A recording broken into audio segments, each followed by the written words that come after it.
Update tayo sa paliwanag ng pamunuan ng MRT kaugnay sa aberya sa tren sa pagitan ng Santolan Station at Cubao Station kagabi. May ulat on the spot si Cherian Torres. She? Yes, Tia, kakatapos lang natin makausap itong si Engineer Renato San Jose, ang Director for Operations ng DOTC MR3 Line 3. At dito nga ay pinaliwanag niya yung nangyari kagabi, 8:17 p.m. daw, no, eksaktong huminto. Itong isa sa mga bagon ng MRT na nasa bahagi ng Santolan papunta sana sa direksyon ng Cubao.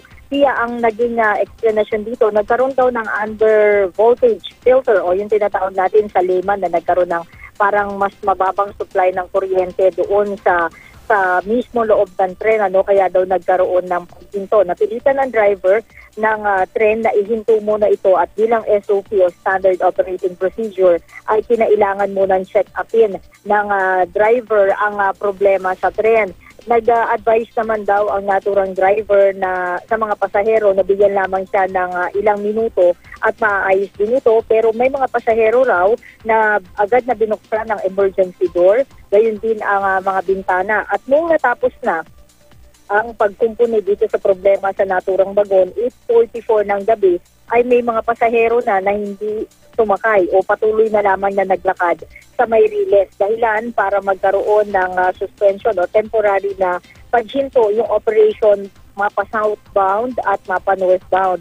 Ang pakiusap nitong si San Jose sa publiko, sana raw sa susunod na magkaroon ng similar problem o anumang problema sa kanilang train o sa kanilang facility, sana daw ay matutong makinig ang riding public sa driver at kung magkakaproblema naman daw kasi at hindi na matutugunan kung ano man na mechanical o technical problem sa kanilang facility o kanilang tren, ay sasabihin naman daw ito ng driver at ihahatid sa pinakamalapit na estasyon ang mga pasahero. Hindi naman daw Pia kailangan na maglakad sa riles ng tren dahil lalo lamang malalagay sa peligro ang buhay ng mga maglalakad doon ng mga pasahero. Samantala Pia, bilang bahagi ng labor day o araw ng paggawa, muling inanunsyo nitong si San Jose o pinaalala niya sa publiko na libre, nagbibigay ngayon ng libreng sakayang MRT sa araw na ito. Pero ito ay mula lamang 6:30 ng umaga hanggang 9:30 ng umaga at mamayang hapon 4:30 ng hapon hanggang 7:30 ng gabi. 7:31 daw Pia,